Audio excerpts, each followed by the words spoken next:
trouble with your car repair or whatever, and then down the road you might have a medical bill or something. So, so that doesn't always go along. Right? So each person that comes in for assistance, we hear their story, we listen to them, and then we look at all the other possible needs. So, you know, for example, even if we can't help somebody, we'll say, you know what, like we can help you save a little bit of money if you come into the pantry. You can come in twice a month. You can, this is the other food options. Food's expensive right now. So here's a way that you can, you know, take that out of your budget a little bit. It's not to do all of your food for the month, but, you know, to support that a little bit. And then you can put that money towards a bill instead, you know, or something like that.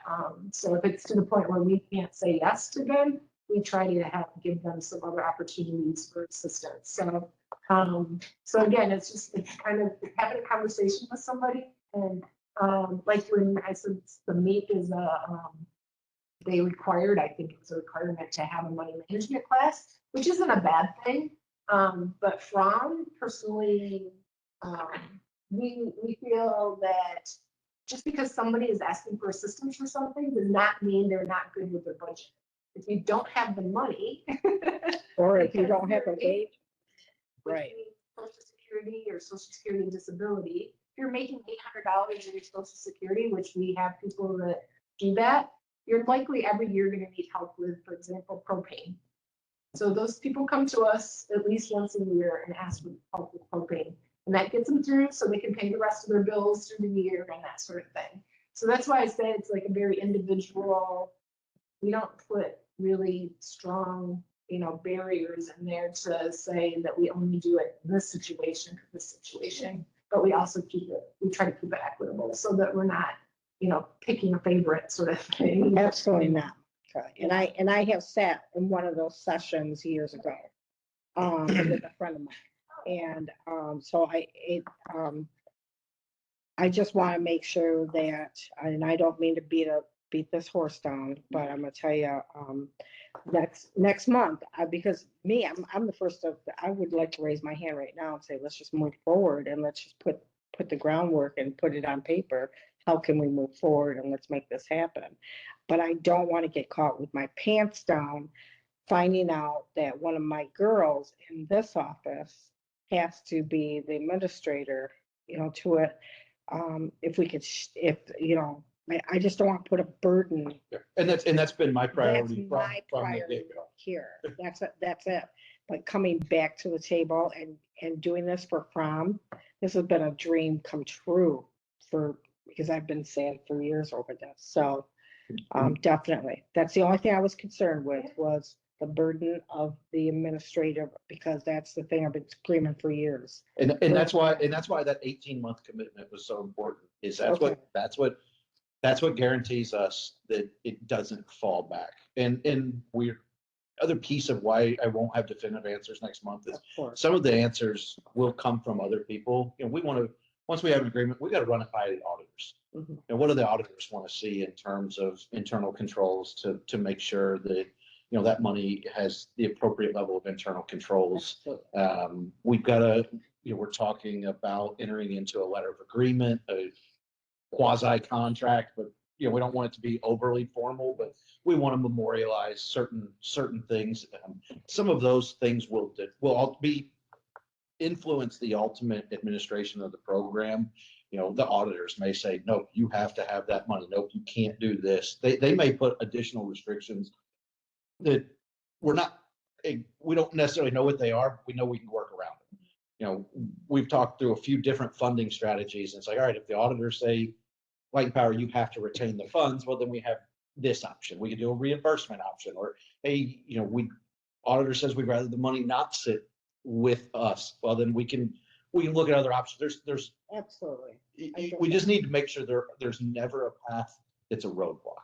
And I think that's what my goal is between now and next month, is to make sure that every path that we go down that's potentially has challenges, there's an alternative path that gets us to the finish line. It's the avoidance of the road closed.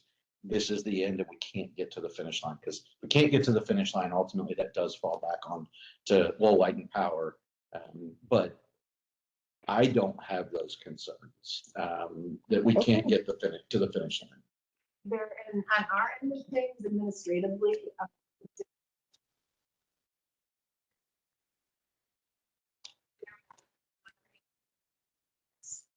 the others, everything was being done by volunteers otherwise. And we have 3 people. It's 3 staff and programs. Okay, great. 2 that are meeting regularly. People, the other person is our client services, or our healthy food coordinator. So she's doing all of the food parts of things and running that part. So I'm the manager, and then we have a client service coordinator that does most of the one-on-one visits. So we have administratively, we're in a much better space to. Than you were. Okay. Thank you.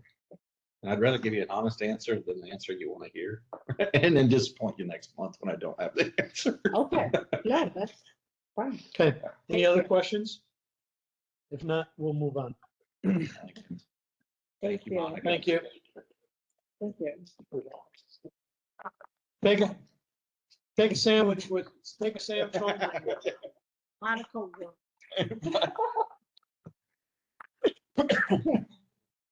Thank you. Yes, thanks. Have a good evening. All right. Determine the level of detail that we cover this one. So this is the Earned Sick Time Act. We've reviewed it in detail the last 2 months. We've made some modifications, but again, I presented those last month. Included in the board packet is 3 separate recommendations. All 3 of them are contingent on the law going into place next Friday as it's currently written. I don't know how likely that is. There was a Senate hearing last week. There was another Senate hearing today.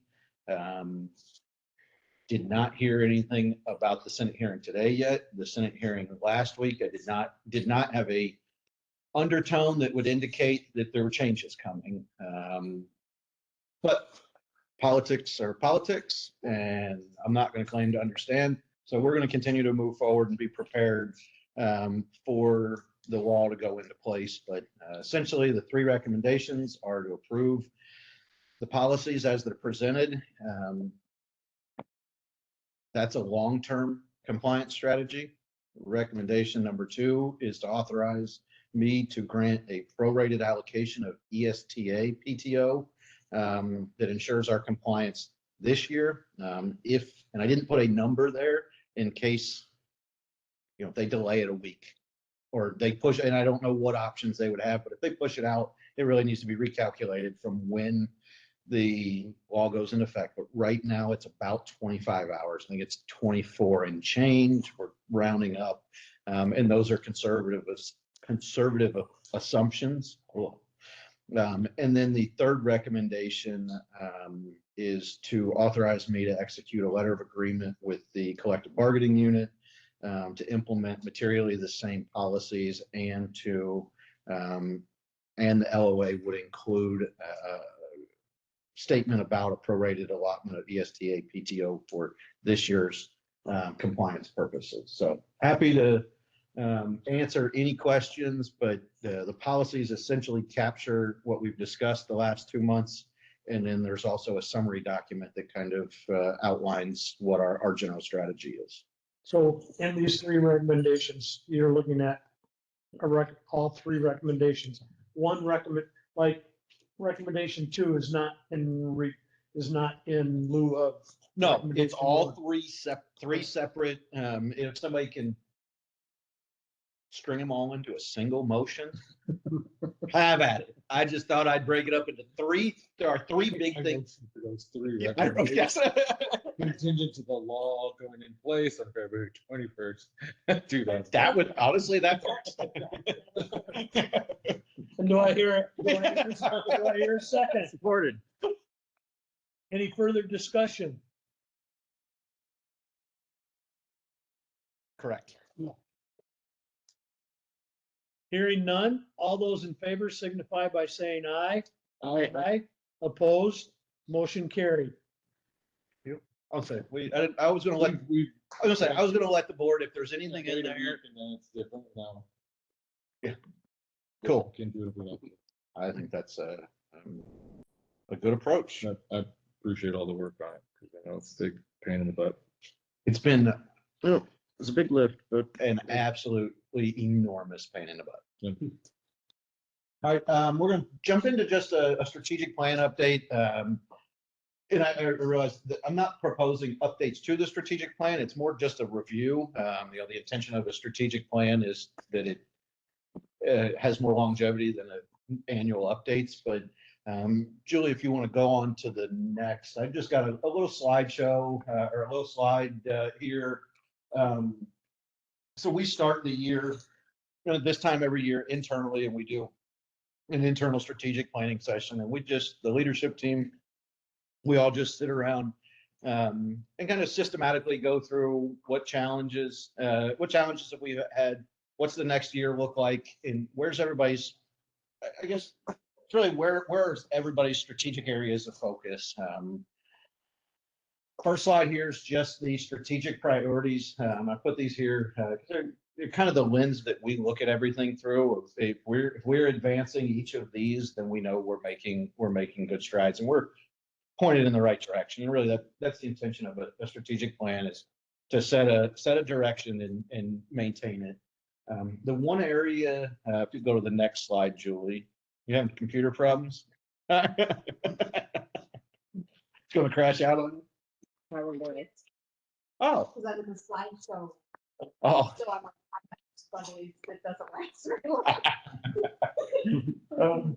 So the one area that I just wanted board feedback on, we don't have to make any changes, but as I look back over the last year and I think about what has monopolized time, effort, resources, and what's going to shape things over the near and longer term future.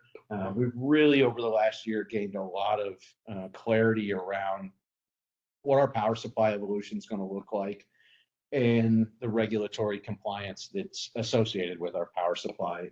I threw in the low income assistance program because it's we're just seeing more and more regulatory involvement. We've got clean energy standards. We have renewable energy, clean energy plans, renewable energy plans, energy waste reduction laws updates go into effect starting next year. We have the PA 95 stuff. And we're just seeing, especially with the evolution of power supply, that it's not a one-for-one replacement. Campbell's not retiring, and we're bringing a new replacement asset online for it. It's a complete restructuring of how we approach our power supply and all the new risks that go with an evolving power supply. We've seen tremendous volatility in the market from renewables perspective. We're seeing rule changes from MISO to accommodate the evolving grid. So as I look ahead in really the rest of, this is kind of a scary thing to say, but the rest of my career is very much going to be shaped around what does the next generation of our power supply look like. And it's going to look very different. But we also have significant regulatory requirements at regular intervals moving forward. Starting next year, we have new energy waste reduction requirements. So that brings new regulatory compliance activities around that.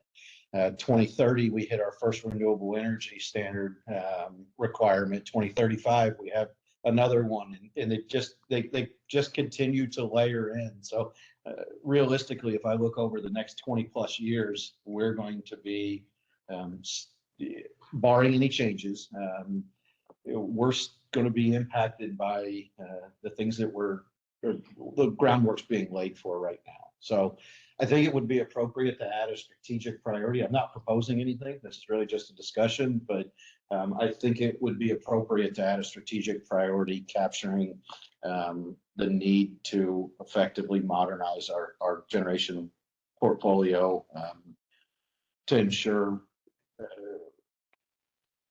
protection of our customers, ensure regulatory compliance. I mean, I think a lot of these things fall under other strategic priorities, but I really think that this is going to continue to warrant quite a bit of attention for many, many years to come at this point.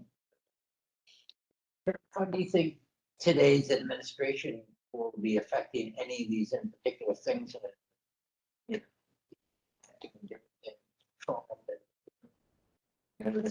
think there'll be anything mandated from his office that's going to affect the long term of this, or not really? So there will undoubtedly be impacts with any change of administration. There are effects. I think where we're more likely to see potential impacts is things like EPA requirements, good neighbor law, NOx compliance, things like that.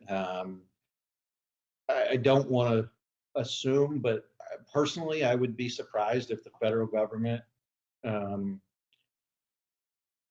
circumvented states' rights on the power supply. I think that that's potentially contradictory to a lot of things that the administration has espoused at this point. Very much focused a lot on states' governance. So personally, I would be surprised if there was something that changed the most significant state legislation that's impacting us, which is the renewable energy requirements, clean energy requirements. But I also will not claim that I have any clue what impacts are going to come out of the administration. I would just think it'd be a lot of regulations, because he likes to bypass a lot of the regulations. So I'm not sure what those. Yeah, and that's where it, are per se. and I think like where specifically the Good Neighbor NOx, I can't even think of it, Cross-State Interpollution Air Act, I believe is what it's called. Is that right? Casper, yeah. That's one. Transformer efficiency standards. So the transformer efficiency standards are determined by the federal government at the federal level. I don't know if that's an EPA requirement, but there's a DOE. That might be a DOE requirement. Yeah. That would make more sense. But there's challenges with the potential rules that they're proposing, because materials are a challenge, but where you look at impacts of the administration. I read something from APPA, I believe, that said 90% of the material that's needed, or the equipment that's needed to power the electric grid, is either manufactured or has components made in Mexico, Canada, or China.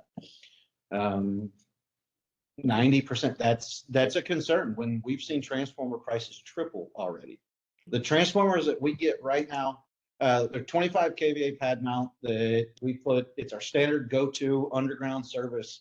Pre-COVID, 2019, early 2020, we were looking at $800-900 a piece. That same transformer is $2,500 now. I am concerned, and especially when there's additional tariffs being put on steel and metal. I don't remember what all was in that. It was in that. So those are steel and aluminum. Yeah. So those are some of the. So ACSR is our main overhead conductor. Stands for aluminum conductor steel reinforced. I think those two materials were included in the tariffs. Yes. So Bruce, I'm back here, but we can take this off. Yeah. I have some questions. Yeah, but we're watching.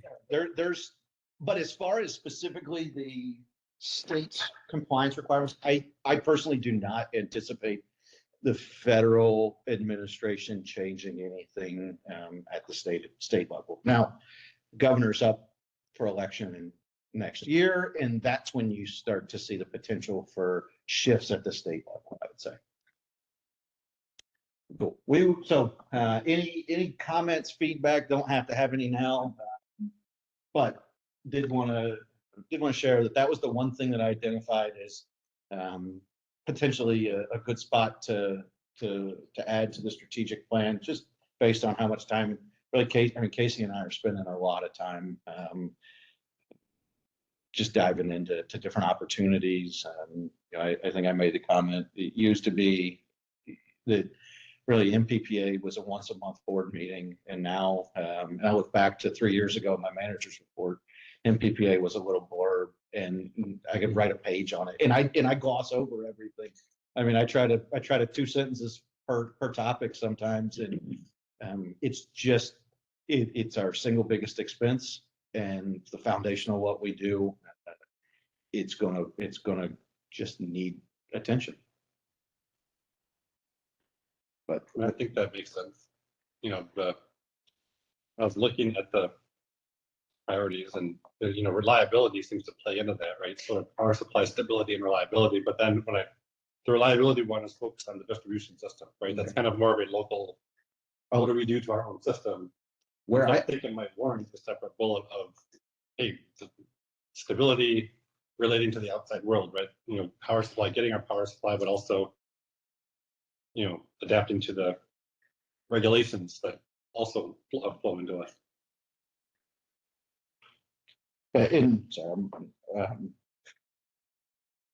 In my mind, a lot of this is very much tied up in financial health. Mhm. This evolution, almost everything that as we're digging in, the bottom line is financial risk. Power supply evolution, we look at concentration risk with solar, we look at the transmission cost increases that are going to be associated with moving power. So a lot of it falls under that, but I think to me, it's its own bullet because it's so just big and all encompassing for really what we do as a utility, just like some of the other ones, is we try to find those all encompassing, wide reaching priorities.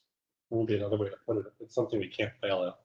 Yes, Right? that's Just like these other priorities. yes, that's a good way to put it. Things, we just changed it. Things we can't fail at.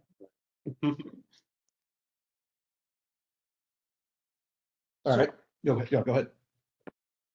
So what is, with this strategic plan, what is your goal tonight? And the reason why I'm asking that is because coming from a couple other, Jim and I sit on the harbor board and we've been talking about not only like this year's plan, but a futuristic, what's 5-10 years. And I think we've had, so I just quickly went to our website because the strategic plan, I can't find it on our new website, Should be on there. or I'm not looking at the right whatever. ChineseLLP.com. And so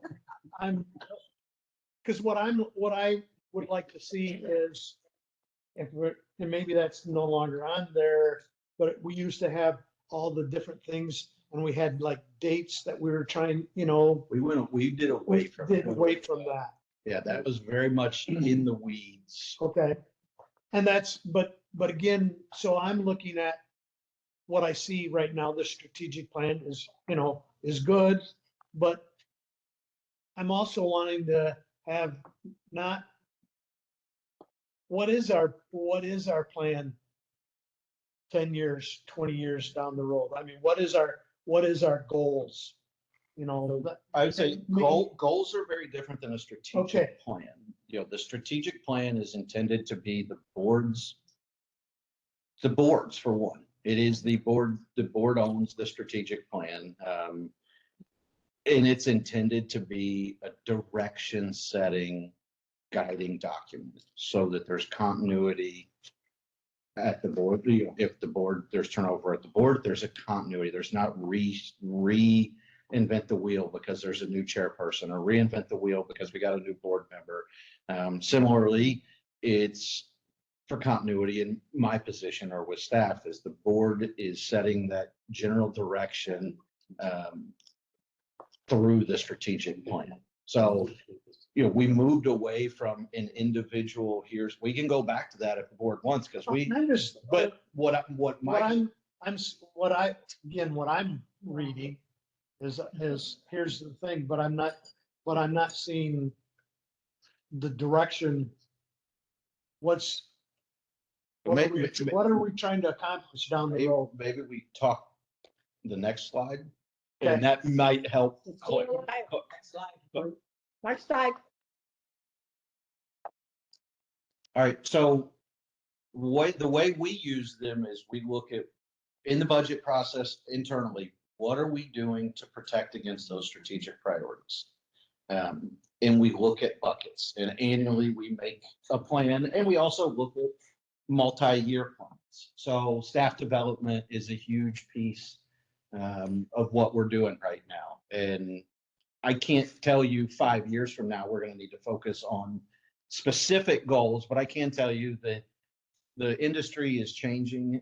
The skill sets that are needed in order to meet the needs of the changing industry are changing. So strategically, in a direction setting manner, staff development is always going to be important. So as we identified kind of our strategic areas of focus moving forward, or really for the next year to 18 months, that staff development piece is what are we doing to advance our staff? And we're bringing on new team members. We've hired 3 new people recently. We've got 2 apprentices that are going through the apprenticeship program. These are all long-term type goals and accomplishments. We've got potential retirements. Those are always things that you need to be looking out for. But we're also just looking at how do we make our staff more robust, cross-training. How do we guarantee continuity of service? That's through cross-training. It's through having backups. As we look at the more immediate future, we have maternity leave coming up in the office, and we use that as a tool to also, that's a shorter term need, but we use it as a tool to build our staff so that there's continuity and that there's a cross-training and a level of expertise so that the utility is not dependent on any one person for any single process. So this is how we use the strategic plan as we look. I can't tell you if that's a 3-year goal, a 5-year goal, but it's very much a focus area. Personnel changes, as I look at the strategic priorities, we're going to roll out here in the next month or so minor restructuring of a few things. Zach is going to drop the transitional title, and he's going to go into a full distribution manager position. Ryan Teachworth is going to move into a special project manager role. Casey is going to officially take on engineering responsibilities. He's going to have system engineer added to his title. And then we're also going to be promoting a internal candidate for foreman, or that's the goal. But the foreman position is more an immediate need, but it's also part of staff development, taking advantage of some leadership qualities, cultivating those leadership qualities. And again, it factors into how this foreman promotion works, will factor into the next retirement. And Zach and I actually just today had a conversation about what do we need to be doing to continue to look forward. So as I look at, these are big picture things. So we can codify these in goals and different things, but it's really the strategic plan is over the next couple of years, these are all still going to be very relevant. Enterprise software solution, this is more of a tangible strategic goal, but it's also a multi-year goal. We're, and Julie mentions it in her office report, we're starting a deep dive into our software provider, our enterprise software. So billing, customer information, payroll, accounting, that suite of software that kind of runs the business or runs the enterprise. We're looking at needing to replace our current vendor. But that's a 2-3 year process at this point. So it's a very much a long-term or medium-term goal, but going to be very impactful over the next couple of years on the office's operations. Casey is dealing with MISO BTMG rule changes behind the meter generation. So different rules are going to apply to our turbines. And this is a multi-year goal. Casey mentions it in his generation report that he operated last month, and we're bringing distribution staff over to work with Casey when he operates. And that's all in preparation for pending BTM rule changes that we don't definitively have answers on, but we know they're going to peel back the response time. Right now, we have 5.5 hours. If MISO declares an emergency, we have no obligation to operate our generators for 5.5 hours. Beyond that, there's significant penalties associated. We know that they're going to shorten that. We think they're going to land on 2 hours. We'll see where it goes, but it's a multi-year process to prepare for that. So there's just different strategic initiatives kind of behind that goal of cross-training, getting exposure, working with an outside vendor to update standard operating procedures. There's a lot of components and pieces that are more the goals that I would say that roll up into advancing and protecting against those strategic priorities. This one's a little bit more of a definitive goal, and will lead into kind of what you're getting at. But one of the things that has been identified is formalizing our capital budget plan. I don't want to go back to the 5-year plan that was a 5-year plan if you take out $20 million in debt type of plan. So we know that we need to make improvements on formalizing that, because I want to be able to say in 4 years, here's what's on the deck from a capital improvement plan. That's separate from the strategic plan, but it's very much a protection against the things that we can't fail. We can't fail at reliability. We can't fail at investing in the distribution system. So we want to get at, I think, what you're doing or what you're talking about. It's just done a little bit different and not into a single document that captures all the individual goals. And then again, another long-term kind of goal is we are just 1 year into our 3-year agreement with MECA for our safety program.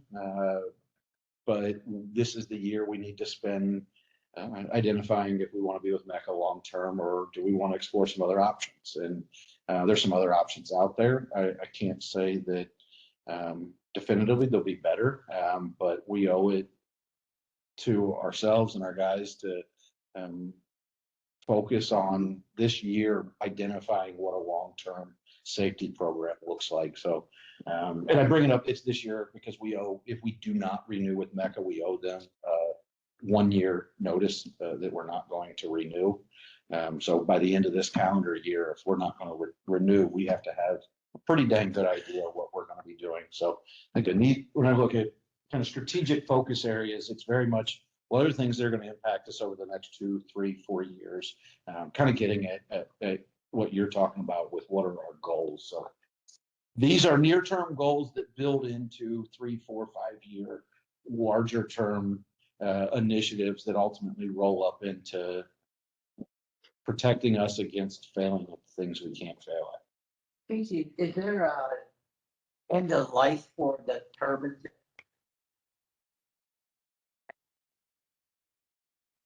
Before they change the rules that, hey, we just can't use it.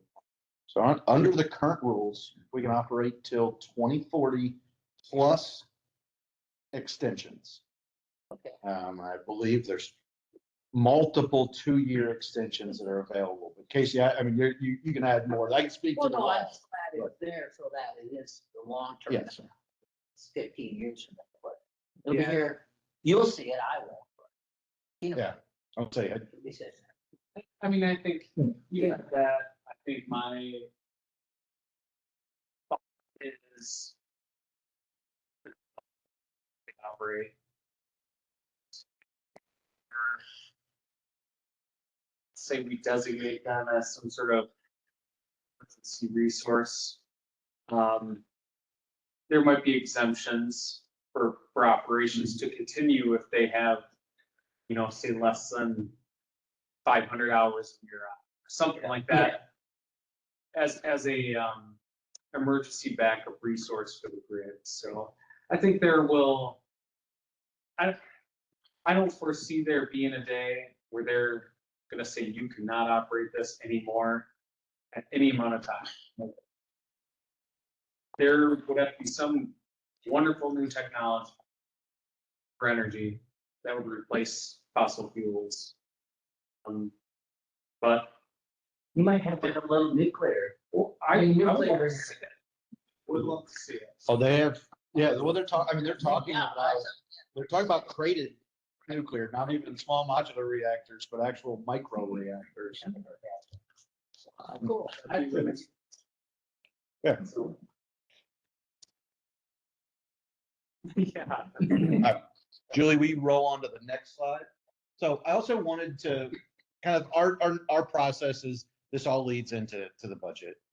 All leads into what, we kind of look a little bit longer, bigger picture, and we really start to work our way down into the funnel and get specific on next year. So, just a preview, there's no dollars and there's no guarantees here. But just to give kind of a flavor from an IT perspective, we do know we need to replace the server. I think all but Craig was on the board when you all approved the initial data center. And it's time to replace that. So I think they're 5-6 years, they're getting into the 5-6 year mark. And so that's going to be a bigger IT project this year. But typical end of life, time to reset, time to replace servers. We're going to look at adding access control to the substation. It's just kind of that every year we've implemented a couple more access controls. We have access control on all of our external doors.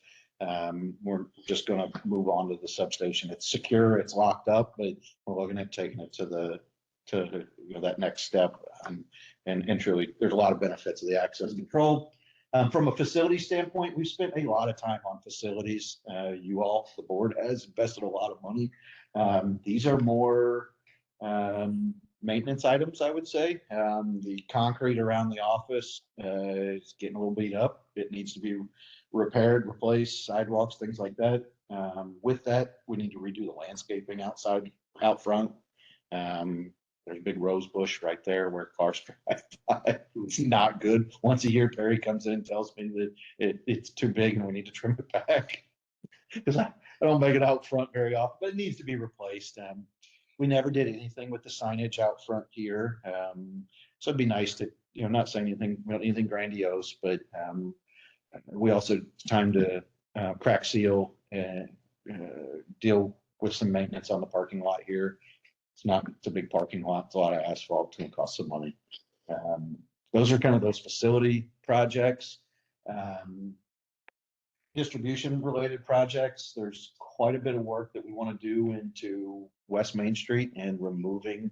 It says it's really a removal, but it's really wrapping up quite a bit of voltage conversion. There's just little pockets, but Zach has a plan. Zach and Ryan. Zach inherited a lot of the plan, at least 80% of the plan.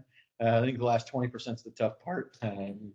But we're going to be able to pretty much remove all infrastructure on West Main Street from Benton Baker GMC here all the way out to Valley Vista, which is a big stretch. So and really beyond that, there's limited infrastructure running along, or really limited infrastructure on Main Street. I don't know if there's a crossing till you get to the light, Bowles Road. Yeah. So go ahead. So what's on Main Street? Just the old poles and everything.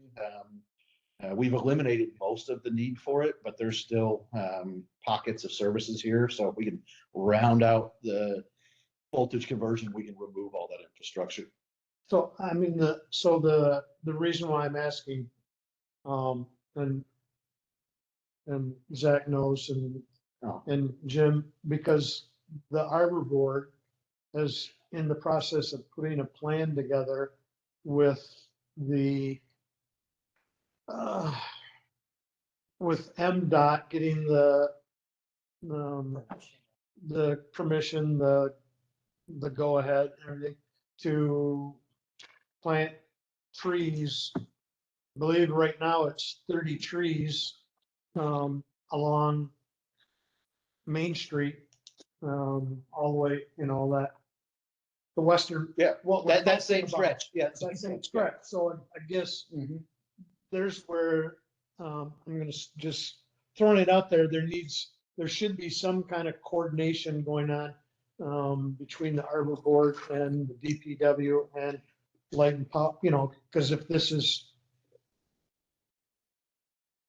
you don't want to have, you don't want to be planting some trees, then all of a sudden now there just needs to be some coordination. Yes, and that's why Zach attends the arbor boards, why, and I mean, today was a little abnormal day with everything going on, but I mean, there's regular communication with DPW, but yeah, that's exactly the intention is let's coordinate everything. Let's make sure that, we're not getting in anybody's way. We're not, nobody's doing something that we get in, they're going to be in our way to do the job. So, I think where there's potentially conflict and it may be tough is somebody like a Comcast.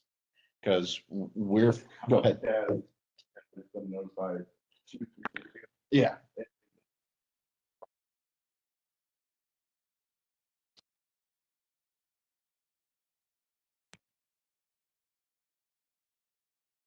What?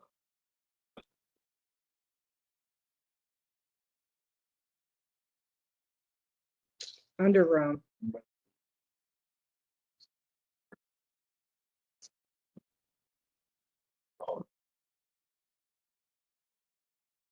Yeah, we're not looking to bury stuff in the same space. Like, it's not like a dock edition type project. I'm just saying, we need to have some kind of coordination.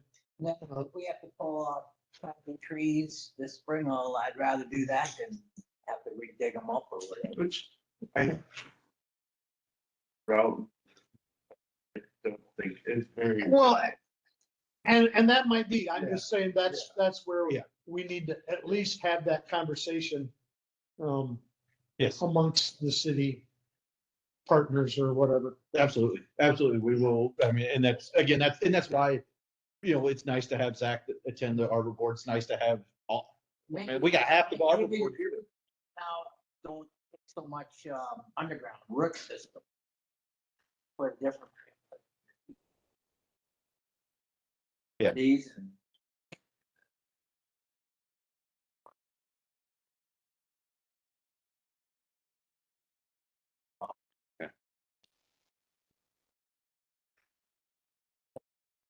and Yeah. And a lot of times we like to stay under the sidewalk if possible. Yeah.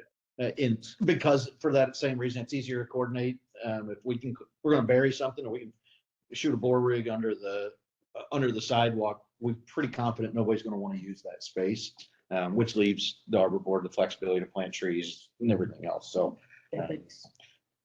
We talked I don't know what we're gonna call this one, but it's Little G Drive, because I think that's what you call it, Daniel. That's what it's called. Yeah, works for me. It's gonna be another one of those dock editions. I referred to our project at the dock edition, and everybody looks at me like I got three eyes. And then you told me that you're the only person that knows that the guy Doc developed it. So it's gonna be Little G Drive, and nobody's gonna have a clue what we're talking about when we talk about it, but it's a good project. We've talked about the challenges. It's a little street right off of G Drive on the Alden Nash end that has multiple different overhead feeds running through fields, running through trees. We're looking at converting everything to underground up through there and getting rid of lengthy stretches through fields. And it's been identified as a major threat to reliability. And this will be so it's relatively few number of customers impacted directly, but the fact that it's a reliability threat ultimately detracts from our ability to invest in the rest of the system. We're always chasing problems out there. So voltage conversions are going to continue to be the next steps. We're still looking at a couple different areas and looking at plans for voltage conversion. That next steps in the voltage conversion plan will really get flushed out when we work on that 5-year capital, an executable capital improvement plan. Stony Bluff, they continue to build houses, and we know that we're going to need to serve the next phase. Next phase is a little bit of a heavier lift for us, but those pieces are lining up. And then we know we've got some customer installs coming down the pike that we're just kind of keeping an eye on. Aldi's was approved recently, and they're saying about a 6-month construction process, so that should land in next fiscal year. From is looking to break ground some point on their low-income housing project. So we don't have a definitive timeline for that. I don't think they don't have a definitive timeline for that, but we're keeping an eye on that. There's the Copper Rock potential development over at the old rollaway facility that I do not know exactly where it stands, but we know that. It's still out there. I thought you might have an update, Jim. That I know it's still in the courts on whether or not they're going to do away with Horatio Street. Mm. Yeah, So that's a Between whole nother- neighbors developing right now. Okay. yeah. So, but these are just customer installs that we know. Get those left home built. Yeah. That Zach actually told me, spoil Zach's, that most of what is, we're pretty much prepared to serve that at this point. I know you said you got the first house hooked up. So we got wire in the ground, and I'm sure there's more stuff to button up, but yeah, that's kind of just a preview of the capital plan. We are, from a capital spend standpoint, don't see large investments needed right now in the generation facility. There's a lot of things kind of on hold until we get more clarity on the BTMG rule changes.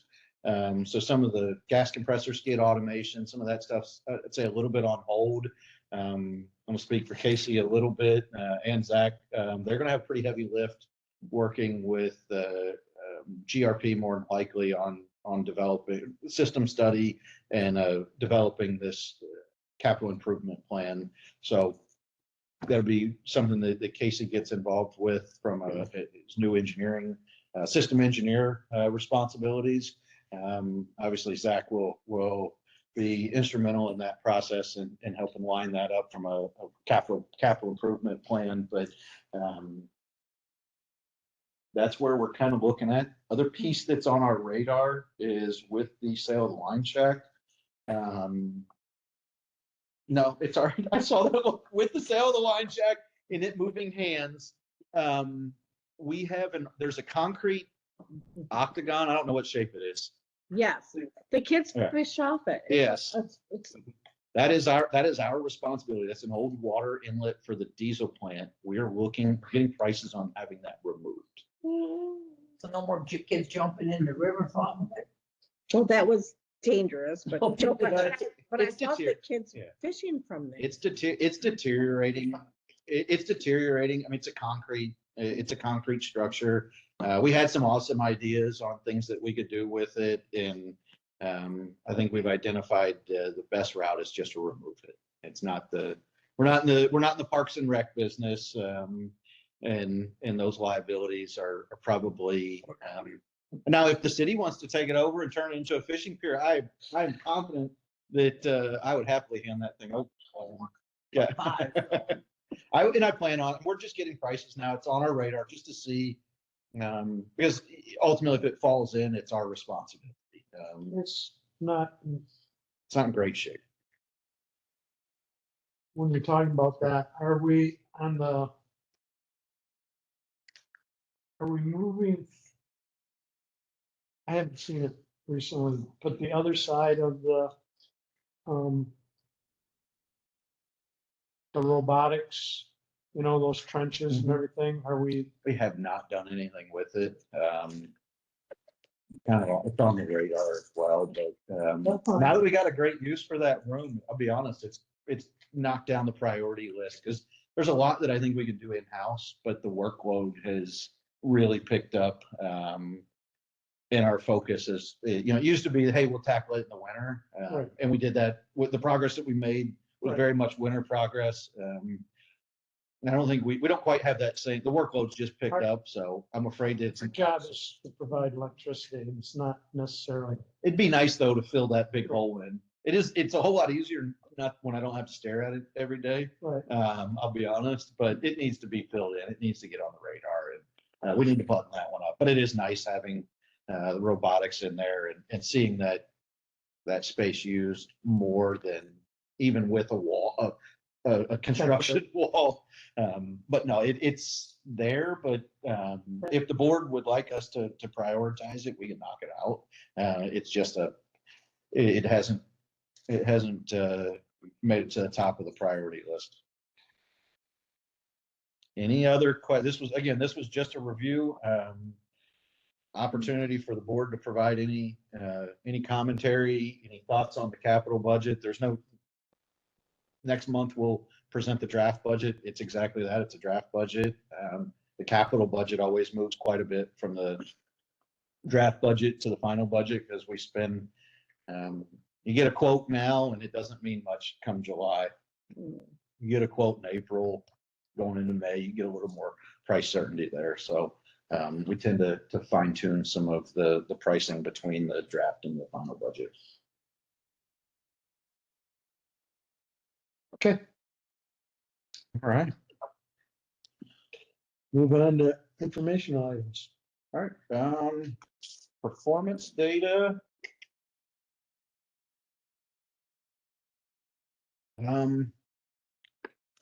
Again, a lot of the same story.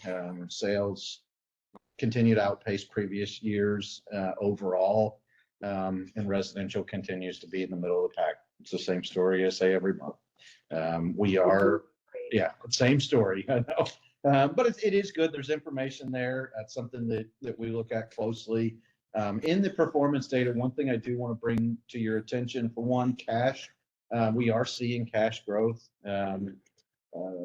I'll hit on that. It's one of the things that through our strategic planning process, we update the Megan and I look at the current year budget and kind of update the projections for the rest of the year, and we are projecting cash growth this year. So over the next couple months, we're going to evaluate exactly how much cash growth is beyond what was planned for, I guess, and just make sure that we're investing that in things that bring value to our utility to our customers. So we're going to be looking at equipment replacement fund. We've got our biggest purchase is the last purchase. Call it the last. There's always ongoing purchases, but that line truck is the next major purchase. So we can divert some of those funds and get maybe expedite when we can place that order. Again, we're going to look at MERS and surplus contributions, but some of that cash growth is very much attributed to factoring in some working capital increases from MPPA. We've been able to absorb those, so we're looking at peeling off on some of that historical collection through the PCA of those working capital funds. So that piles into the last graph in the performance data, which is the PCA and PCA revenue. We've seen continued upward pressure on that PCA. We've based on changes with the working capital recollection, we're going to be able to provide some rate relief there on the PCA. And next month, we anticipate seeing quite a bit of downward pressure on that PCA. So bring that up in the performance data because I would anticipate a change next month. And that's all I had for performance data. If there's any questions, I'll breeze through it pretty quick, but it's a few months in. And then for the outage report, I'm going to hand this over to Casey Zach and Casey to touch on. We'll kind of combine some of the things that they touch on in their individual reports in the outage, but we had an outage last month. Yeah. So the one on 7, real windy that day. One of the jumpers on the top side of the cutout broke. Just some extra wind going back and forth. We replaced that with a little longer jumper to maybe help with some of the movement from the wires.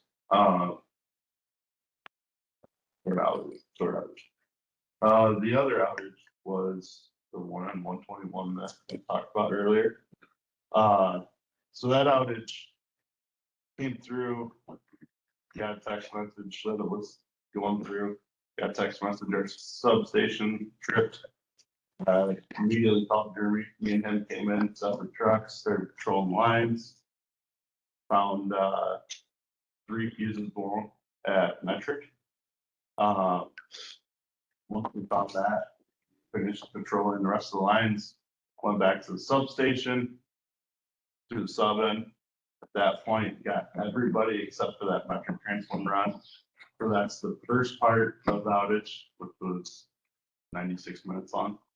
And then the second part was bad transformer / bad underground riser.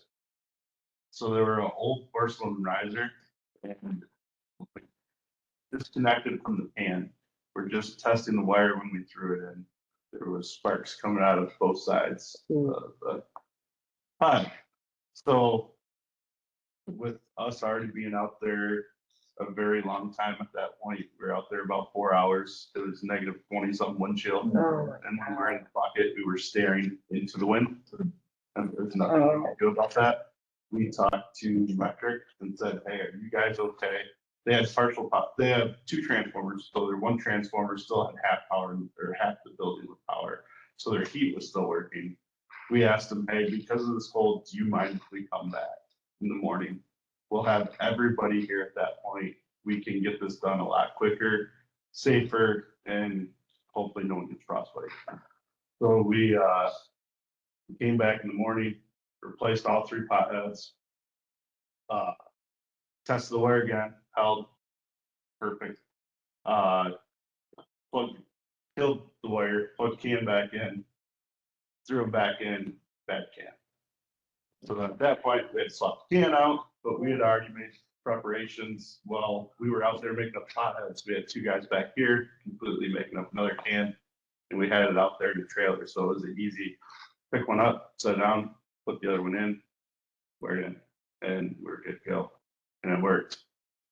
Some uniqueness to that is the fuses should have caught the fault before the substation.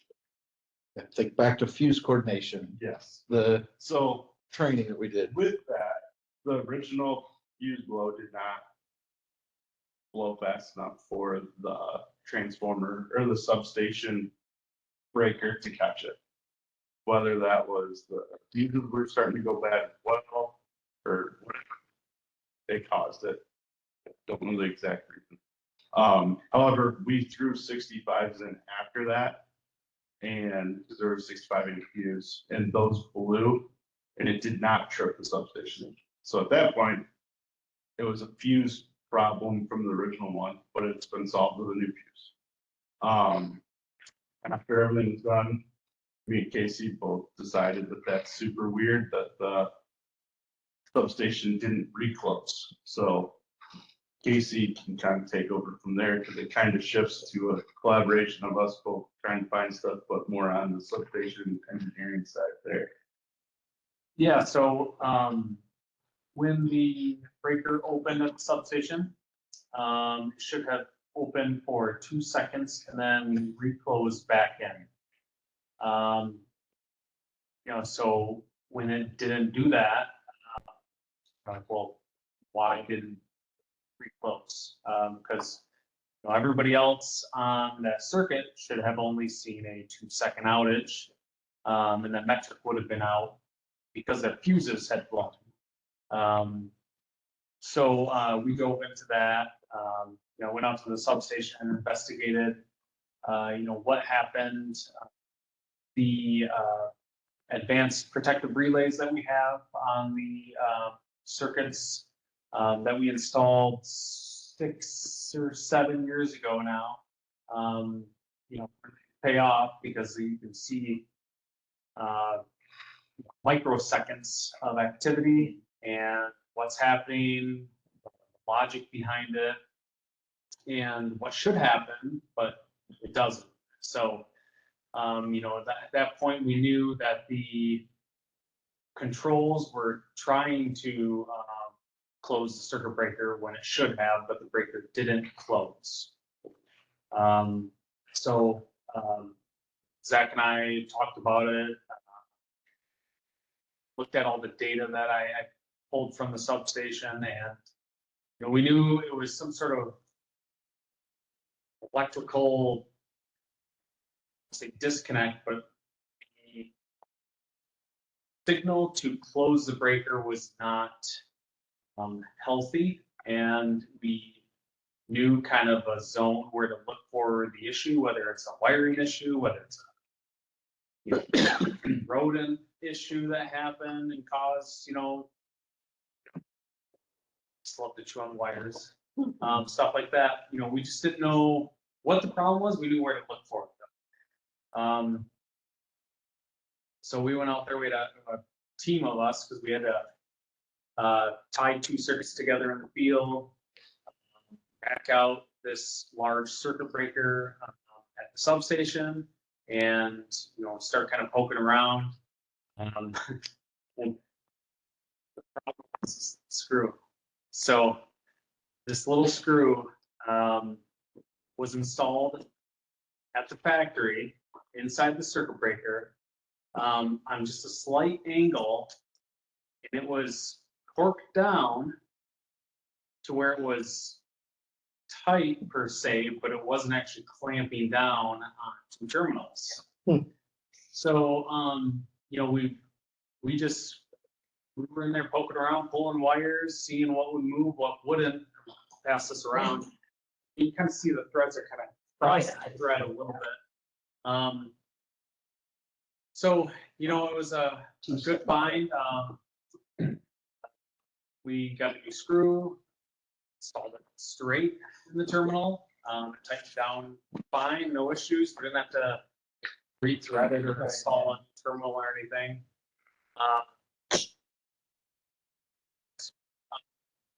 Tested the breaker, it opened, it closed. It's performing as it should. So that was the root cause of the breaker not automatically reclosing. Just kind of interesting how such a small thing can have such a big impact. Right. And I Good asked, point. I asked them to take a little bit deeper dive into this one with you guys, not to necessarily share what the root cause was, but to understand the process that they went through. And ultimately, the root cause is that inside a substation. And if you want to kind of get an idea of what the substation looks like, go look inside just one of the control panels for the turbines. It's not like it's I just put A to B, B to C, C to D. It's about 14 alphabets, but it's a lot of connections. And the fact is that we've gone through testing at the substation every 5 years. We go through pretty extensive testing where we just do a third party. There's might have been some indications, but there's really not really any indication. But it's just one of the things that for 7 years, 7, 8, 10 years, you don't expect to find something that is insignificant. When really there's been no indication that there's a problem. There's nothing that's ever said, hey, guys, you need to go out to the substation. And we never would have found this without having an incident and then following up.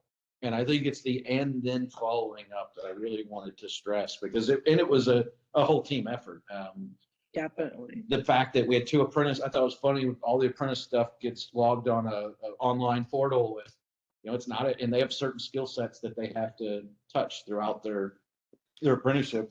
Next day, I had updates from our 2 apprentices where they had the opportunity to get in. So it's a learning opportunity. It's a team building opportunity. There's just a lot of really positive things that can come out of a really unfortunate situation when a 30-cent screw causes our guys to be out in -20 weather at 2:00 in the morning. It's really unfortunate, but I think it's also important to share with you all and ultimately to our customers of how we ultimately respond to issues is what determines how good we are. And I think they did a fantastic job. Absolutely. Also a nice time to get the new guys.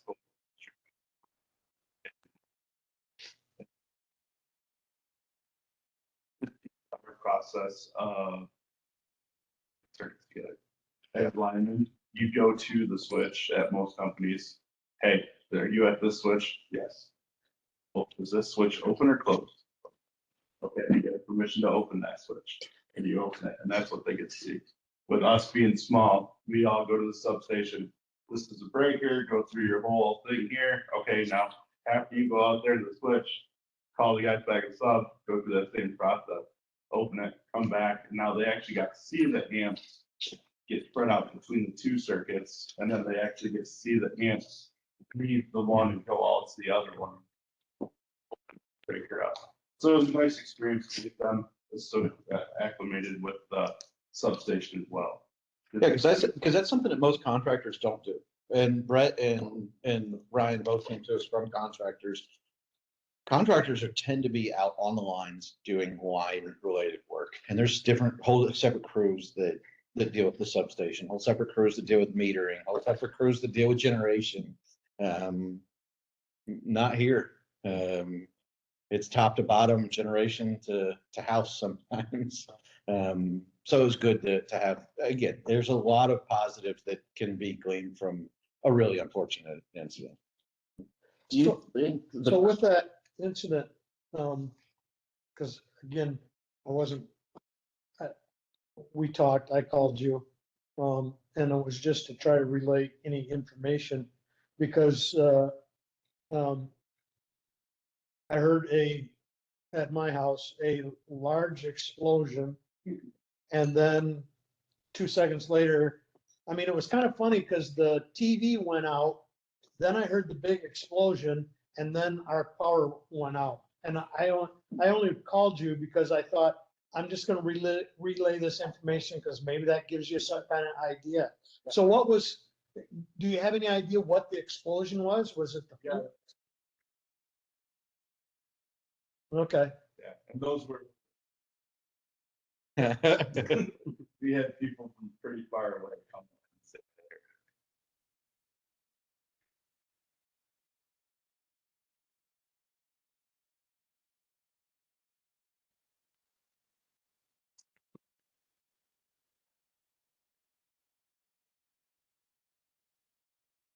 Electricity obviously travels the speed of light, where the sound takes. We got mine. Seven people. Yeah. Yeah.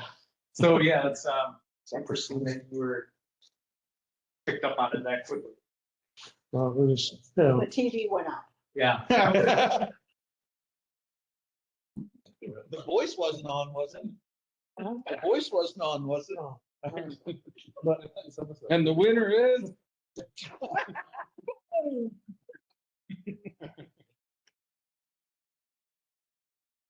It was late, yeah. Yeah. Oh, our TV is on, it 20 goes off about, I turn it off about 1 a.m. Then it comes back on and gets turned on about between 4 and 4:30, because that's, you wake up and can't get, so, yeah. We have strange sleeping habits at our house. Nothing wrong with that. Nothing wrong with that. There you go. You guys asked something. Oh, yeah, do you think temperature had a role in having the screw and its hole like contract because of the temperature and maybe make that connection even more loose and? Sure. So Oh, it was a really weird. right, Installed incorrectly from the factory.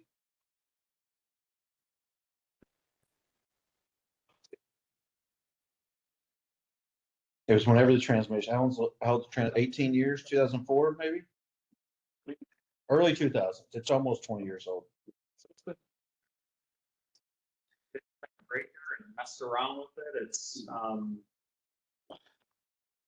think with time and corrosion from electrical connection, it's finally start to show a symptom Mhm. of a loose connection, but it's taken this amount of time for it to actually be performance. materialized, yeah. So And the other piece of that is, with a reliable system and with really a more dense system, if there's not a fault on the line that would cause the breaker to need to reclose, to cause a trip at the breaker. And our goal is to minimize the opportunities for breakers to operate. If you can layer in a protection somewhere else, but you want to minimize, because if it rolls all the way back to the breaker, everybody's out. So everybody on that breaker's out, obviously. If you can isolate it further down the line, obviously it's better. So there's a few factors in play. Part of them, because we're reliable, it might have been a problem 3 years ago, might have been a problem, but we just you don't test that piece of it. So go ahead. So I mean, obviously, low light power wants to be reliable, but I'm also going to say, when you're going through and read all the comments and everything, it's undesirable, but it's kind of a good things when that happen. It sure puts a bright spot on low light and power and the crews out there. If we never have that, if it never happens, people don't realize what a great crew and a great organization we have. That happened, and if you read on your tablet all the comments and how people were so appreciative that their power, their furnace was back on and everything else. It says a lot about low light and power and the can-do attitude at low light and power. Go ahead. Just not add that I can't do, but one of the part that or that kind of maybe can't do to the point of something. Yeah. Making things worse because you're interested in focus or something like that. Yeah, I think it's important. I think it's important to touch on that. I mean, They had the relationship. Like, hey guys, mind if we wait? It was bad enough where we were out there for 15 minutes at a time, and I didn't from so. I mean, when I woke up, Yeah, I don't look he got kicked out of his bed. Yeah, so It was too cold. I said, "Get out now."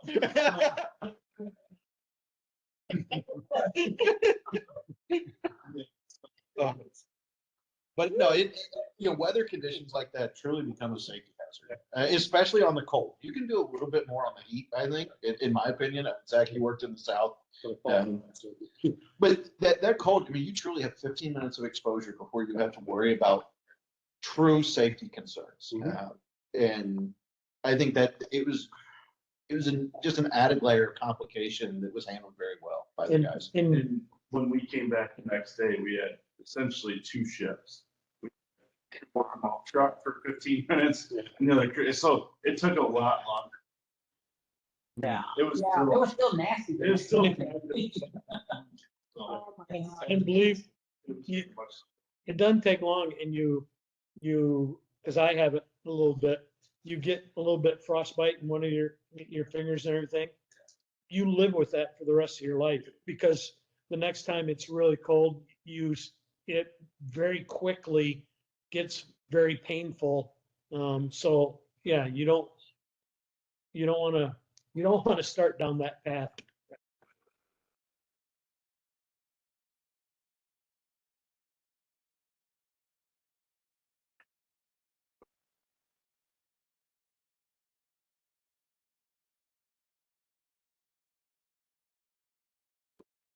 John was great to work with. I don't remember what his title is out there, but I had a good conversation with him, and he was very appreciative. Cool. Thanks, guys. Thank you. Roll on to the income statement. So go ahead. Sorry. No, You got questions. I got questions. We'll dive into questions. So, and it's more of, the questions are more of, give us a little bit of an oversight of why.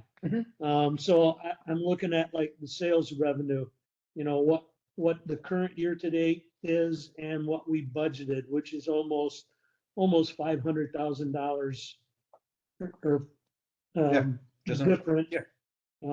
for the current year to date and actual and budgeted.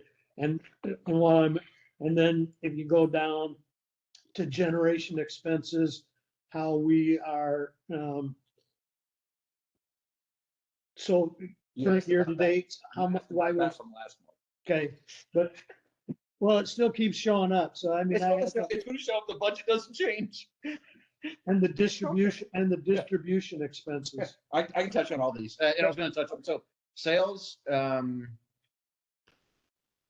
as we modernized our PCA, sales get more difficult to project, undoubtedly. We took a conservative approach this year because if you remember the last 2 years, we projected slight growth in each class, and sometimes it materializes, sometimes it doesn't. If you're counting on money in the bank and it's not there, it's a whole lot worse than looking up and having money in the bank that you weren't counting on. So we just took a conservative approach this year. The other piece of that is, as I mentioned earlier, some of that is historical collection of working capital from MPPA through the PCA, but again, it's that PCA variable. Okay. Generation is going to finish under budget significantly, and that's a large, most of that is attributed to the fact that we're not expensing the gas regulator station. It's in the budget for about $130,000 this year. I don't remember exact number, 113. That was taken out of the, it was taken out during the audit process because we finished the expense. Okay. I'm speculating a little bit on distribution, but if you go into the detailed, it's in things like tree trimming. We're under budget because a lot of our, so with the distribution, they're the one department that part of their time hits the income statement, the other piece hits the capital budget. And things that hit the capital budget don't hit the income statement. Things that hit the income statement don't hit the capital budget. So we've been very focused on capital projects from the distribution side. So I'm speculating a little bit, but some of those funds that we were intending in the first half to hit the income statement have been focused more on the capital budget side. But also there's a chance we continue that trend because with the increase in sales, we're looking at expanding that capital budget some. But the guys' time is going to go more towards the capital budget.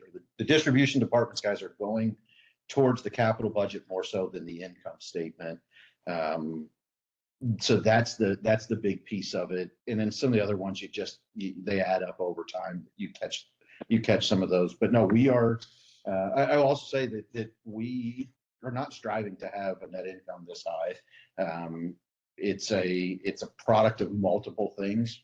Part of it is a cash collection and improving our cash position. And ultimately, the only way we get cash is through sales. So at the same time, we've also increased our capital budget so we can invest in the capital budget more. So again, those are two things that ultimately come and flow through this kind of, in order to generate sufficient cash to support an expanded capital budget. That'll all be reflected here. But you're absolutely right. There's some numbers that are further deviated than what we were hoping for. The only one that I would say is a surprise is the sales revenue. And a lot of that is also driven by weather, and one of the large expansions and drivers of the additional load is operating at a much higher load factor than they anticipated. They're running more than they thought. So we capture the demand revenue fairly accurately through the budget because the demand revenue is a little more, they run, it's going to hit a certain threshold, but how much of that, what percentage of the month they operate, very much influences the total dollars. And so that's kind of a lot of different pieces. There's not one big, this is what happened, but there's a lot of pieces, and when you see an expansion of the size that we did, and it operates at a much higher load factor than anticipated, the dollars add up quick. Okay. So, but now I was gonna hit on all those. I like it. You got any other questions? Give me a hard. Not on that. All right. Cool. What you got? I got other questions as we go down. On income statement? Nope. All right. So we'll roll on the capital budget. Is this where you have questions? Nope. Oh, come on. No. Capital budget, again, we've talked about the capital budget. We're moving along nicely. And a line item, again, I just want to bring to your attention, we talked about is that generation projects at $120,000. Again, these are projects that we put on hold and delayed with more clarity or delays to changes from the BTMG rules for the turbines. That's money that was allocated to automate the gas compressor skid, but without an imminent need coming from MISO, we decided that we would study more and plan. And again, we'll tackle it later, but other number I'd ask you to watch closely is the voltage conversion projects. We're getting very close to wrapping up the projects that we had lined up for this fiscal year, but we have an opportunity to continue on. So because of some of those, again, talking about the income statement and also repurposing the generation projects, we're looking at being able to continue to keep the foot on the gas pedal on the capital budget, and it may lead to finishing further under budget on the distribution side because more dollars are being diverted from maintenance, ongoing operating expenses at the income statement, and they're being driven over to the capital budget. Any questions on the capital budgets? All right. Zach, it's on you. Distribution report. Okay, here's where I got questions. I'm not gonna let you get off so easy. So, the wire pulling, when you say, and this is more curiosity, both ends of the wiring have been terminated and have installed elbows. What are elbows? Okay.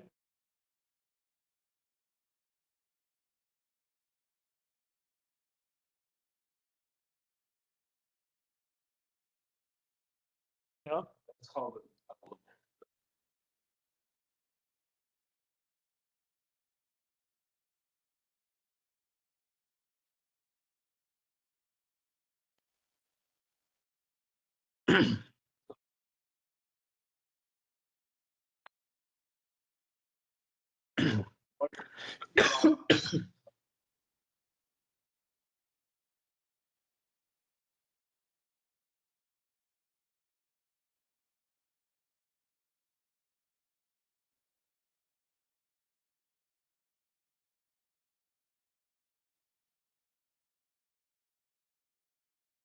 Okay. And that's what that company's gonna come in and.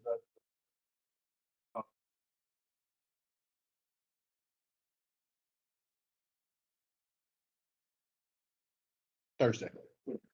And it's a special splice that is meant to be submersible. Like 125 feet below water, underwater, Right. no water. So it's just flooding over there. And we also did those same exact splices, and the same sales rep came in for the underneath the grand on the other side.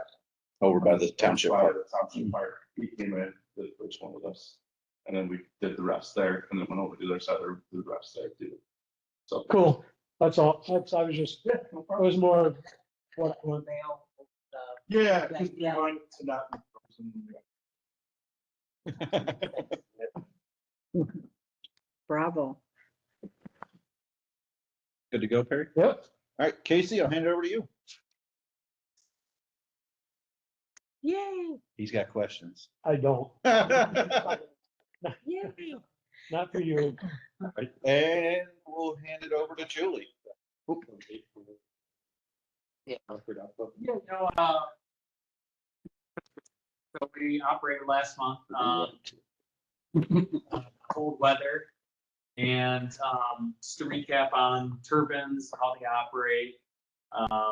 The power output is, inversely proportional to the temperature, that is, the combustion process. So the colder it is, the more power it uses. So it was extremely cold. We were operating both turbines at their maximum output, which is based on their exhaust temperature. And it was funny, Daniel and I were talking before the board meeting. Noticed that one was not quite getting up to temp. What's going on? Do I have like fuel filter that's plugged? Am I dropping pressure? Am I, is something not open? What's the problem? And then I saw on our setting, there's a maximum kilowatt setting. It was set at like 4,300 kilowatts. And, we just always keep it there and it'll just ramp up and go as high as it can. It stops based on exhaust temperature. It never hits that cap. Well, I'm like, oh, this is stopping. So I added another 100 kilowatts to it and came right up. This is the most we've ever ran on it. So we've never had to increase that set point before. So that limiter. So yeah, we had it's a great, it's always good to see, operating in areas you've never operated before and try to figure out what's the bottleneck, what's our next issue, do we have any issues? Good to just prove the system, make sure that things are running up. It's been a while since we've had a cold spell, not just that one day, Yeah. but that whole length of time was not in the teens, if I never saw it before. Right, yeah, when we first started operating, I want to say we were at like 6 degrees Fahrenheit, was coming into the turbines, so it's pretty cold. How long do you run them for? About 2.5 hours. We also used it as a training, opportunity. We had Rally and Ryan H there, so it also, just like Zach mentioned with the substation work with linemen and Yeah. Ryan H from the contractor world. I didn't have a lot of exposure to generation, so he's liking it and I think really doing good, taking everything in, understanding it. So is it based on the price of electricity? Yes, yep. Elevated energy prices that morning and I think a lot of it was conditions too. Yeah. If you remember back to 2023, December 23rd, 23, 22, 23? December 23rd, 22. Those two at the end of the table came in and had to operate the turbines. And we ran into some challenges with the gas compressor skid and the cold weather impacting it. Casey's made quite a few adjustments to that process. And anytime it gets real cold, poor Casey gets to go test in the worst conditions. Because it was the worst conditions that caused the need for improvement. So if it gets real cold, and it's just part of that confidence building and troubleshoot, build confidence, troubleshoot, build confidence. I think our level of confidence has grown significantly in our ability to operate in really cold temperatures. So there was some of that piece of it too. And if you can do it and not lose money, it's always the best. Yeah. Yeah, I think we came close to breaking a little bit more. Maybe we got somewhere in that range, but it's not. I guess I don't want the board to think that we operate those from an economic dispatch standpoint. The value from a capacity standpoint is so much greater than what we could ever get out of an energy resource, that, we tend not to, we might leave $1,000, $2,000 on the table. But if one of those goes belly up, then it's significantly greater expense. So it really is, it's never going to be an energy play by any means. Yes. Now the price of electricity skyrockets and the price of natural gas plummets. Then we're in the money a lot, but we get called on.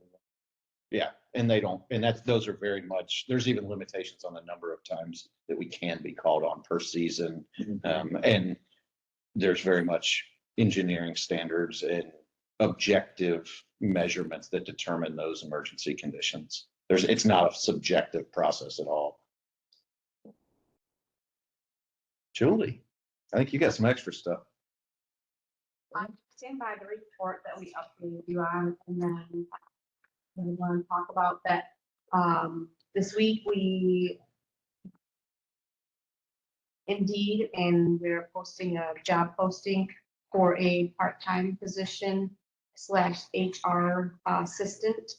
That will be something that we're going to bring in hopefully in beginning of March timeframe. So that will be posted. And then I also wanted to mention that we were on a spotlight through Invoice Cloud. So who our payment portal, we kind of take our payment portal through.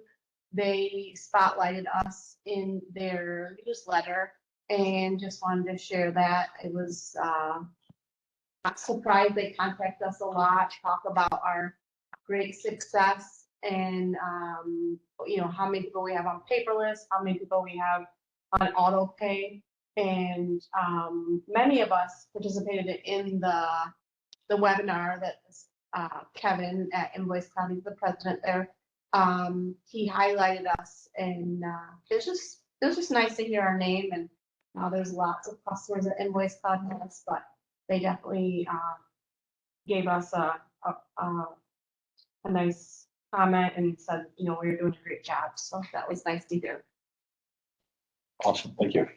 Okay, got more questions? Yep. All right, bring them on. Well, not a question. It's just under the software evaluation. I would encourage you when you're doing this to get a list of customers from, and I'm sure you probably have done it or will do it, from each of the vendors, and not just necessarily the ones that if you can find out, and make some calls to the other utilities that are using them or businesses, and just verify what those other companies or utilities say about them. Absolutely. And we're also looking for, the next step beyond that is we're asking specifically for references. So what we're looking at is, we started with our current vendor plus 3 more. We've dropped one of them off because we're really only looking at full enterprise solutions. We want a single software suite. We don't want to say, here's an accounting software, here's a customer software, integrate them together. We're too small, and they wear too many hats and have way too many responsibilities to worry about software packages talking together. So we're down to pretty much two vendors, and we've ruled out, I won't say ruled out, but it seems highly unlikely that we stay with our current vendor. Obviously, pricing and value will come into play, but we're down to kind of 2 vendors. So we're specifically asking for references of people who moved from one vendor to the next, and also anybody who moved from our current vendor to another vendor. So we're not just getting references of, like you said, give us, I mean, you were in sales at one point, you probably had a book that said, oh, here's references, and you knew what every one of those references was going to say. We're trying to dig a little bit deeper and understand exactly what was impactful, how the process went. Because I do want to preface, I mean, this is not a light lift. We will spend a year probably evaluating, and then the actual conversion process is a year plus. And this is not a small investment. We are talking hundreds of thousands of dollars, not tens of thousands of dollars. Just to access our current data from our current vendor, we expect a $20,000 to $30,000 expense from them just to get our data. So I only bring this up to say this is not something that it's something we're going to keep the board involved with throughout. And I want, as we identify vendors and start really moving along the process, I want them coming here. I want the board to understand why we're making these decisions. But to your point, it will be a thorough process. And the board will be involved at various touch points throughout the way, but it's not something that's going to wrap up in the next 6 months. I mean, I would expect, if it is time 3 years from now, we're on a new software, that might be a generous timeline. Maybe not. I hope not. I hope in 3 years we're up and running, but it's a lengthy, and we also, I don't want to take it lightly that we are setting up the next generation as well. You don't change softwares every 5 years, every 10 years. It's and our current vendor, we've been with them since you've been here, since 1999. So it's a 25-year type commitment. The idea is we do this once in my career. And I hope it's a good enough decision that subsequent generations continue to build on it. So we are looking at this with eyes wide open. All right, my report, I don't have anything. No, just a couple brief things. Stakeholder meeting. I've registered Jim and Craig. What's his name? I told you this, nothing's worse than staring at somebody you talk to for and drawing a blank. But I've got Jim and Craig registered. If you can make it, it'd be fantastic.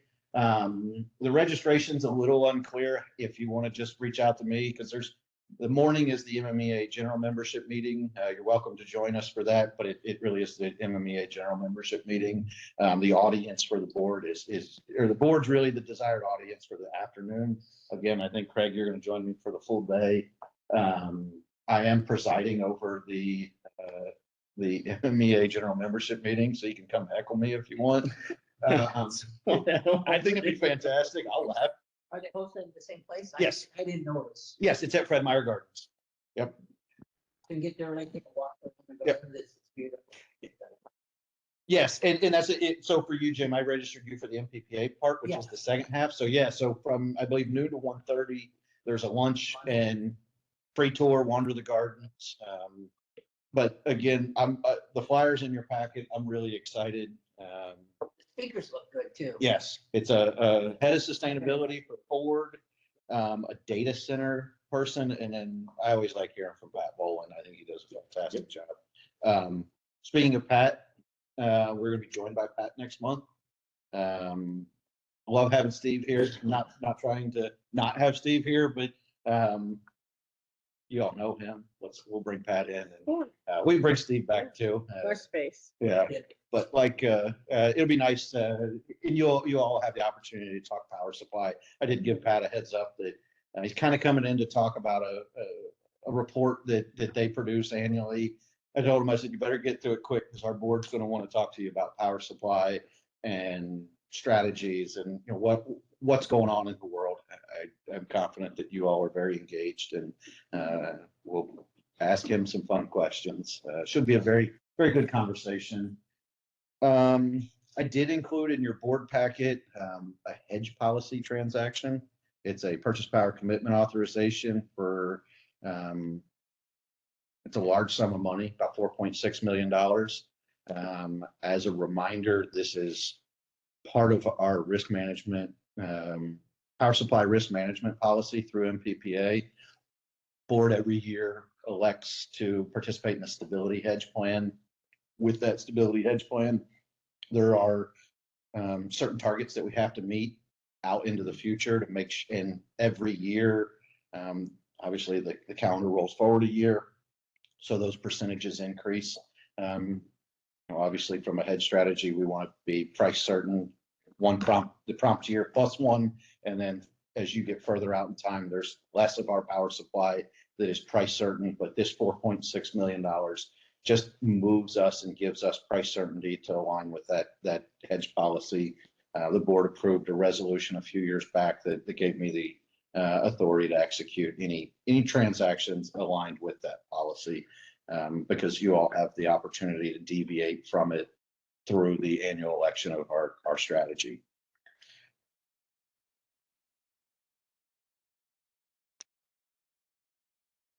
If you didn't get a chance to read the Lowell Ledger, Justin T. Meyer has highlighted us a few times, and he does a great job of capturing the good work that everybody's doing. Be on the lookout for cybersecurity training in the board packet. It should go out tomorrow, but I did want to highlight that since we've started this, the only people who have not completed a board train or have not completed the only uncompleted trainings were assigned to board members. And I'm asking that board members, if you have problems with it or you struggle, please reach out. I think it's really important that you all set an example for staff, because I do not let staff miss. Nothing. I need you to care, Tina. I'm serious. I'm not trying to, I'm trying to be very honest with the board. Yep, we need, and I don't need staff spending time and effort tracking down participation. Right. I really appreciate it. It's really important that we get this done. So I'm asking that the board get these knocked out. And if you have problems, you're not by yourself. Please, you come in and harass me and knock them out. But You said that there's another one that's coming out. in it'll 2 come out. days. It'll come out tomorrow. So it'll be in your email tomorrow. Okay. And you're welcome. Megan can help. Please, yeah, Megan can help. Lisa can help. I can help. I had one today that was 45 minutes, but you don't get those. I guess 45. I don't think, I do not think, we tend to target 15 to 20 minutes. Yeah. Mhm. This It was real short. On 2X. this one was 45 minutes. And they're just good reminders of cyber hygiene a lot of times. You know, I think there's something going on right now. The FBI is issuing warnings and cautions about Gmail. Yes. We are huge. Today too. We are humongous targets for cyber threats. So that's all I had. I appreciate it. Appreciate everybody getting those knocked out. And they stay there for a month. We try to start them the day after a board meeting so that I can remind the board, and then we try to leave them open through the day following the next board meeting. So I get a report the day of the next board meeting on a Thursday. Yes, it's once a quarter. Okay. All right, that's all I have, Barry.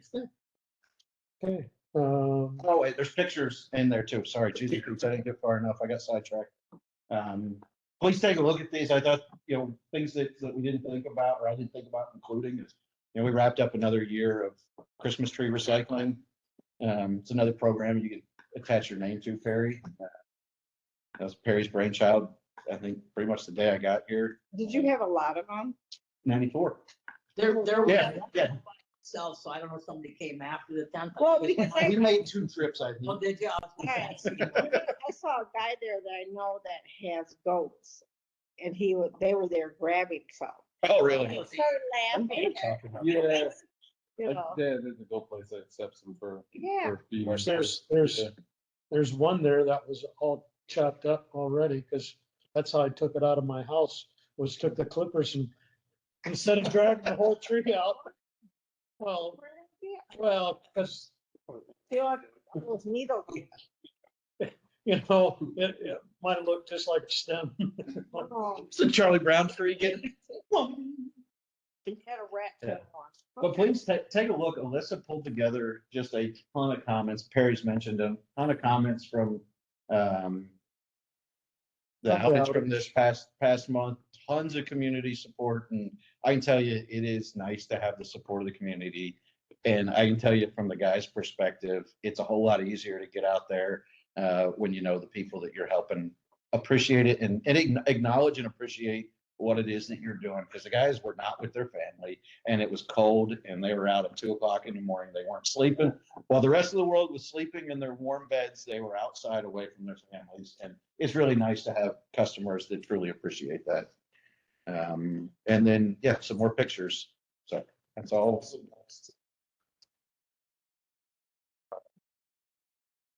Okay.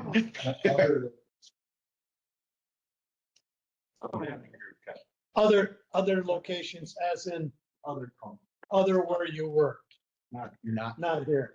Okay. The smelly steak. Okay, next regular board meeting will be March 11th, 2025. We are will come up probably next meeting, but we are, a crew we're sending Thank you. a crew to the Lyman's Rodeo. We haven't done, the last time we did that was before COVID. And since that was canceled that year of COVID, and then other things came up and we just didn't get back into it. And we are going, we talked about it. So I will be Driving a truck. I am driving my truck with equipment to California. Wow. My daughter lives in Denver, so I'm going out early, stop there and dropping my wife off, and then I'm continuing on to Roseville, California, which is just north of Sacramento, for the Lyman's Rodeo. And we'll And Casey will be showing up on Sunday to attend the Engineering and Operations Conference Monday, Tuesday, Wednesday. Good.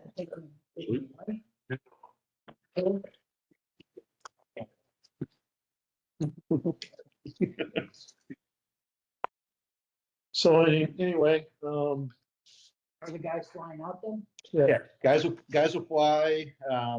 Don't want to have them away from the office. They're gonna fly out on Thursday and come back on Monday. because it's, it's literally, if you were doing it, if I wasn't doing it with my daughter, it would be, it's pretty much 3 to 4 days out and 3 to 4 days back. And we never want to have our linemen out of the territory for that long a time. So anyway, so that's that. Looking forward to that. Board comment, Daniel. Well, I'll save Tina for last. She's, I don't know why I jumped over her, but, She's coming.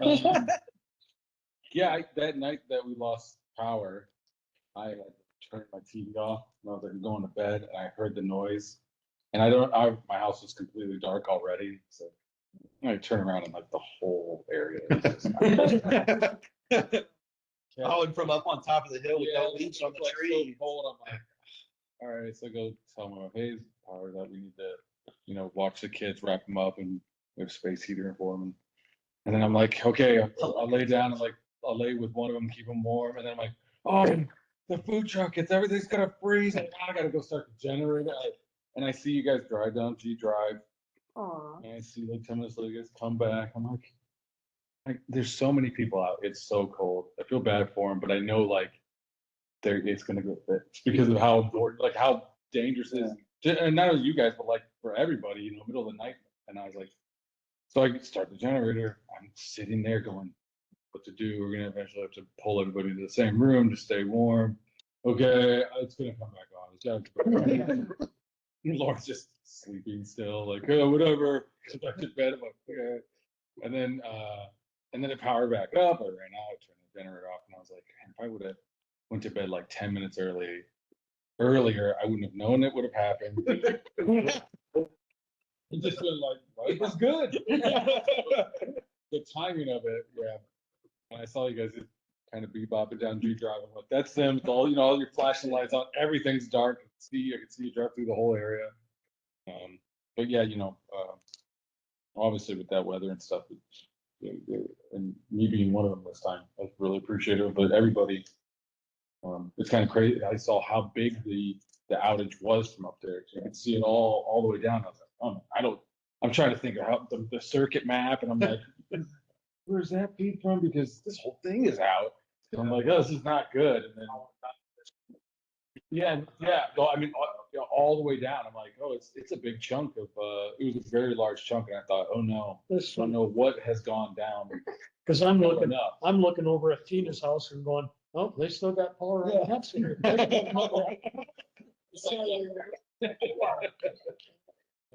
Just walked across the river and throw an extension cord. Yeah. Yeah.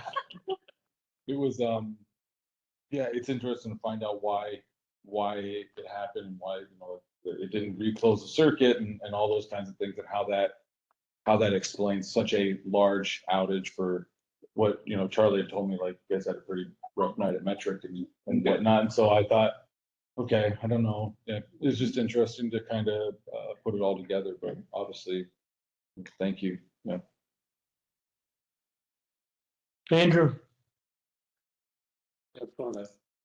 Add a little to that was that think that you lose power on the coldest night, you get a lot of people complaining, but instead they're all thinking. Pretty cool, right? That's a pretty good sign that they understand what you do and they appreciate what you do. So, and my little story is that I forget when this was already, when last week when I was sick, but you guys were trimming trees, my neighbors across the street, and so if they see a wood chipper in action and all that, and it was just kind of neat to be able to watch. I finished for like half a day or something, or 2 hours anyway. Yeah, and it was neat just to kind of watch the process as I'm doing my own job, and you'd think that, they've got a lot to do. And I was like, after I was like, that was a long time they spent for 3 trees. And I was like, that's right, that's how long it takes to take care of that kind of thing. And you're going to do that mile after mile after mile, and that's just one of your job. So it was just, but then at the same time to see you guys were not rushing through it. It was just everyone's knew what they're doing. Favorite part was when the trunk of the tree went through and the chipper got really loud. Oh, that's impressive. And then it stopped. Yeah. Thank you about its limit. Yeah. So, but yeah, it's just good to see you guys in action. And, I appreciate you guys doing that and other things. It's no fun to just when no my gloves, so keep your hands warming up. But yeah, that's it. That's all I got there. Jim, Charlie, I did get my confirmation, so thank you very much. So that's it. Craig, You know what? I don't have much. Every meeting we take some time to say how much we appreciate everyone. So I've said that. Let's, yeah, thank you. Tina, So, thank you, Perry, for driving that truck all the way out to stupid old California road. But I do want to see a picture of that truck that he's driving. it's my truck. What are, all the stuff you have to bring out there. That's- We're running a U-Haul trailer. Yeah. It's not big, yeah. Yeah. So the equipment, when we've gone before, if it's just the apprentices, the equipment that they need, they can can check it through the airlines. But when we have a journeyman crew, which is 2 people and 2 and a grounds person, so there's 3, they have much more equipment that we can't put on an airplane unless we're putting it on a freighting it and putting it on a freightliner train or plane or whatever. So again, it's not a huge bunch of stuff. It just takes more room and so we'll put it on that and yeah, I mean, as if the standard joke when you talk to some of the linemen and everything about my driving skills, and I get in the vehicle, I don't say anything. When my wife, we go on vacation or something, if I say 2 words in the car, I mean, I drive and I tell her, you want to stop someplace? Let me know in advance because I'm not turning around. And It's been a great source of entertainment. I think that's a standard, but I appreciate that you are taking the time and you're driving all of that out there. And I didn't mean to say stupid old California, but it's not, it's not far away. well, Thank it's, you for doing it's, that. it's 1,200, it's almost exactly 1,200 miles to my daughter's front door. And it's 1,100 miles from there to Roseville. That's So- how much though that I appreciate that you are taking the time to do that. And Thank I will tell you, Oh my God. if it was someplace else, because Craig and I talked about going together and anything, but it's working out that I'm gonna be able to spend a week at my daughter's. And then Teresa's gonna stay there. I'm gonna drive on to California and then come back and pick her up. So, yeah, so. Yeah, I'm not sure we could participate in rodeo California if it weren't for Perry driving. out there. Absolutely. That's mean, that's- huge. I mean, That is he's huge. literally there's a few people that could do it and Well, what a huge gift that you're giving us. That you are doing Well- that. I appreciate it. Because I won't drive them out there. Just So- fall asleep. So, You know. Yeah, thank you. so well, I think she offered her husband to ride with me, to get, go on. Take them. But, yeah, anything else? That's it, except for I do apologize. I said I didn't care about the cyberspace training. But, But you know what, I'll tell you what though, that training is important because you recognize who is scammers, and with what the incident that happened here in Lowell today, on even the police page, there was scammers that I picked up right away that said, well, I have a private video that I took of the incident, and right away I knew that was a scammer, and I left them know. So it taught this old bird something. So, so it is important, and I'm gonna get on it tomorrow so that I won't have anybody calling me or emailing me saying, would you please do it? With that, I appreciate you guys, and I'm out. so, yeah, so anyway, my comments are,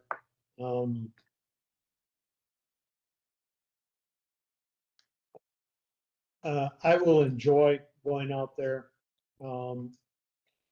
I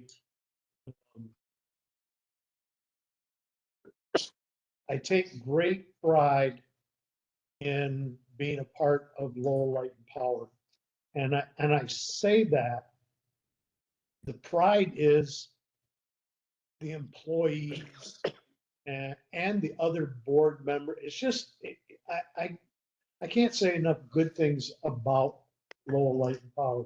And I say that from the board and from the management, from the leaders, from the linemen and everything in it.